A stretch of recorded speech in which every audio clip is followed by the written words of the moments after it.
O Shane, nasaan si engineer? Pinalis mo? Kuya, hindi ko pinaalis. Umalis na eh. Shane naman. Alam mo nang baon tayo sa utang. Yun na lang yung paraan eh. Alam mo, pagkakataon na natin yun para umangat tayo sa buhay.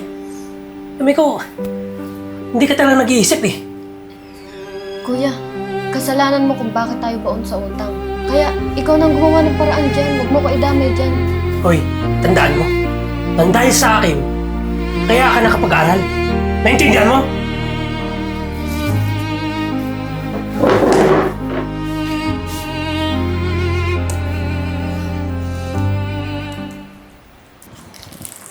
Shane, bulaklak nga pala para sa'yo. Thank you, Jeboy. Nagabala ka pa. Pasensya ka na kung ayun lang nabili ko sa ngayon. Pero huwag ka mag-alala. Sa susunod, mabibili ko na lahat ng gusto mo. Okay lang naman, Jeboy. Kahit na wala yung bulaklak ko. Na-appreciate ko naman lahat ng ginagawa mo tulad ng pagiging mabuti. Shane! Shane! Kuya ko. Ano to? Kuya. Gandang hapon po. Pwede ba? Huwag mo kumakuya-kuya. Mas mukha ka pang matanda eh. Tsaka Shane, huwag mong sabihin na papaligaw ka. Opo, kuya. Nililigawan po ako ni Jeboy. Ano?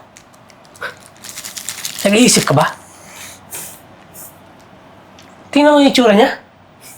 Para mo na yung tito. Tsaka Shane, mayaman tayo. Dapat yung piliin mo, yung may pera. Hindi katulad mo, nadukha. Kuya, hindi naman po ako tumitingin sa estado ng buhay. So ano? Dahil mabait lang? Bah, Shane, kahit hiharap mo ba ito sa mga magulang natin o kamag-anak natin, hindi ito katanggap-tanggap. Tingnan mo yung itsura mo. Huwag tipaklong. Parang insekto. O ikaw, ang lakas talaga ng loob mo eh. Tumingin ka sa sarili mo. Teka lang kuya. Wala naman pong masama kung maligaw ako sa kapatid mo, di ba? Walang masama. Sa akin, masama.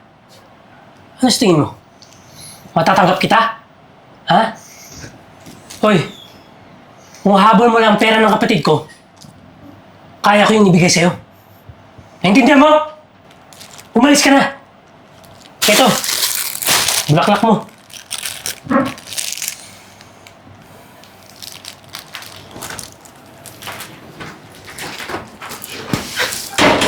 Shane naman.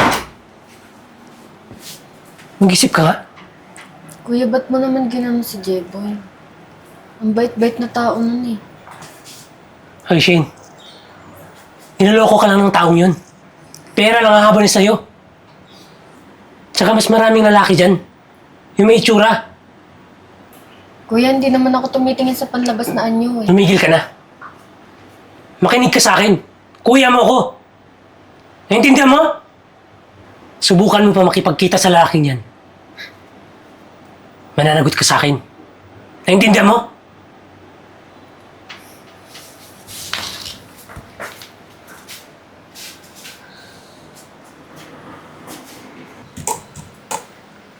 Halika rito, engineer. Pala Shane. Si Engineer J. Ito dapat yung mga tipo mo. Mayaman, mabait. Kuya, ano ka ba? Kung sino-sino na lang pinapakilala mo sa akin. Di ba sinabi ko naman sa'yo na si Jeboy lang yung gusto ko? Shane naman, mag-isip ka nga. Sinisecure ko lang yung future mo.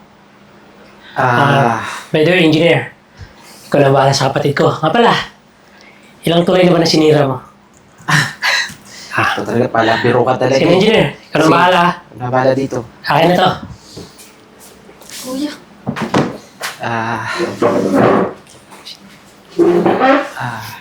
Shane. Shane, di ba? Ako nga pala si Jay. Nice meeting you, Miss Beautiful. Siya nga pala. Ayaw ko na magpaligoy-ligoy pa. Gusto ko lang sabihin sa'yo na gusto kitang ligawan. Pasensya ka na. Pero alam ko naman na masyado mataas yung standard mo sa mga lalaki. Tsaka huwag ka mag-alala kasi nasa mataas at matahig na pamilya ko. Alam mo ba, yung mga magulang ko, kilalang kilala sa Hong Kong. Kasi sikat yung mga apelyido namin dun eh. Mr. Ko. Pasensya ka na, pero hindi mo kasi ako madadaan sa ganyan eh. Ay, nako Shane. Alam mo, pag sinayang mo tong opportunity na to, hindi ka nang basta-basta mawawalan. Kasi minsan lang dumarating sa buhay mo to. Alam mo ba, marami akong mga ari-arian. Tsaka sikat na sikat ako sa probinsya namin, lalong-lalo na sa bansa ng Hong Kong. Nako, madami akong mga company doon. Gusto mo, pamanahan pa kita eh. Gusto mo, Hindi na. 10 company pa. Okay lang. Si Jeboy talaga yung gusto. Nako, Shane. Kung sino man yung sinasabi mong pangalan nun, J-Boy. Nako. Sa pangalan pa lang, pangit na. Siguro pangit din tsura nun. Ayaw mo ba sa akin? Liban sa mayaman ha, may tsura pa. Alam mo ba na maraming nagkandara pa sa akin? Mga babae dyan. Pero, alam mo yun, bilang isang mayaman tsaka may tsura, kailangan pasok sa standard yung pipiliin nating mga babae. Tsaka alam mo ba, Shane, marami na rin akong mga tinira sa bahay na mga business owner. Tsaka may yaman pa yun, ha? Tsaka ikaw, huwag ka na masyadong choosy. Hindi ka naman ganun ka yaman. Alam mo, Shane, sila masasabi ko, bagay na bagay tayo kasi maganda ka. Artistahin ako. Alam mo, wala ka na ibang mahanap na ibang lalaking kagaya ko. Pero, pasensya ka na talaga. Si Jeboy lang kasi talaga yung gusto ko. Tsaka, si Jeboy kasi nagagawa yung gusto ko. Mabait, maep. Shane, pasensya na ha. Pero yung mga sinasabi mong nagagawa niya yung mga gusto mo, kayang-kaya ko namang gawin lahat ng mga gusto mo eh. Tsaka isa pa, hindi mo ba nakikita to? Tatlo yung mata oh. Tsaka, fully paid to. Alam mo, Alam mo, kayang-kaya kitang bilhan kahit magkano na ito. Tsaka, mga gantong presyo nito. Mura lang naman yan eh. Gusto mo sa Power Mac pa kita bilhan. O, tingnan mo, di ba, na-promote ko pa dito. alam mo, magkaiba ka ni Jeboy. Kasi si Jeboy, hindi siya hangbog, mabait. Hindi kagaya mo. Alam mo, Shane, sa panahon ngayon, hindi na uso yung mga kabait-baitan na yan. Tsaka isa pa, alam mo, iinis na ako sa'yo eh. Masyado ka pang choosy. Akala mo naman, kaya ganda-ganda ng bahay mo. Tingnan mo yung tsura ng bahay mo, oh.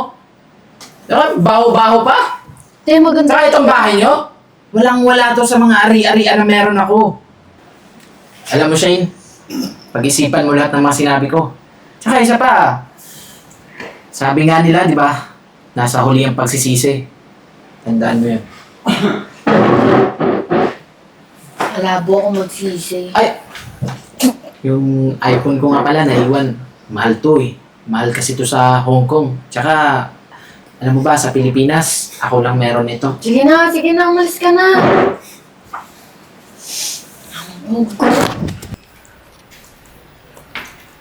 Oh, Shane. Nasaan si engineer? Pinalis mo? Kuya, hindi ko pinaalis. Umalis na eh. Shane naman. Alam mo nang baon tayo sa utang. Yun na lang yung paraan eh. Alam mo, pagkakataon na natin yun para umangat tayo sa buhay. Alam ko, hindi ka talaga nag-iisip eh. Kuya, kasalanan mo kung bakit tayo baon sa utang. Kaya, ikaw nang gumawa ng paraan dyan. Huwag mo ko idamay dyan. Hoy, tandaan mo. Nang dahil sa akin, kaya ka nakapag-aral. Naintindihan mo?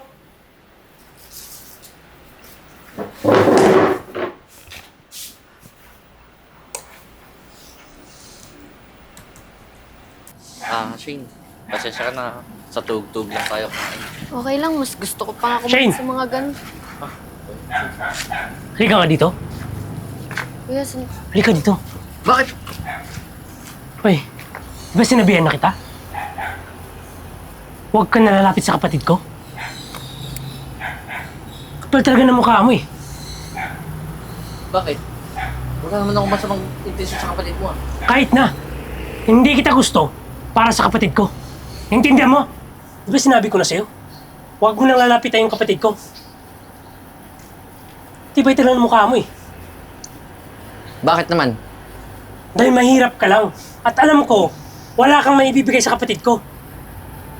Pera lang ba ba yan? Para mahalin ko yung kapatid mo? Bakit? Sapat na ba yung pagmamahal mo? Sa susunod, makita ko pa yung pagmumukha mo. Tatamahan ka sa akin. Tara na, Shane.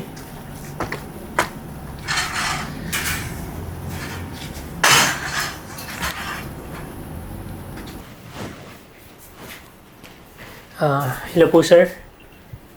Ako po yung nag-apply na bilang architect po.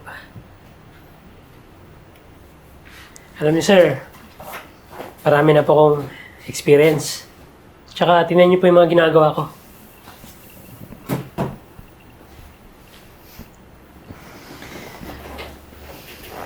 Boy.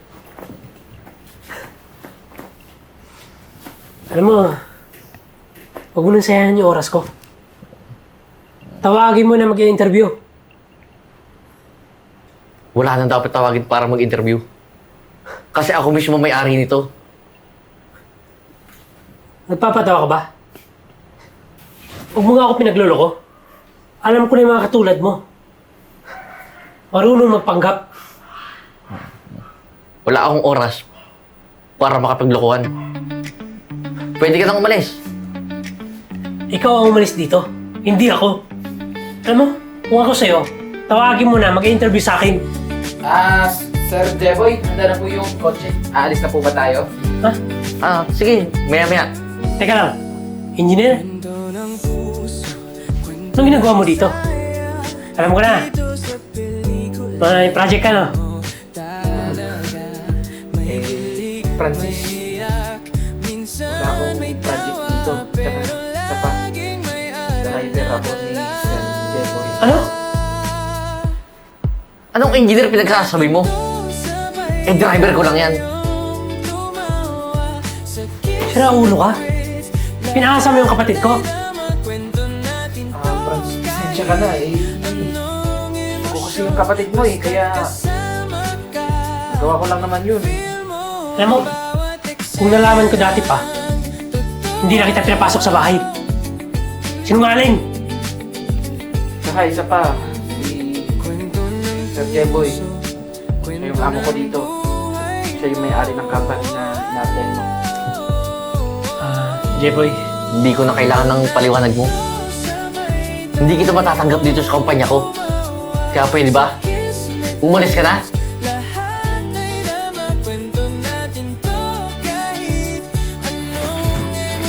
So, sige na.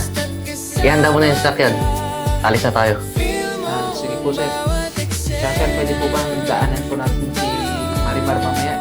May date po kasi kami sir eh. Sige na. Daanan natin mamaya. Umalis ka na.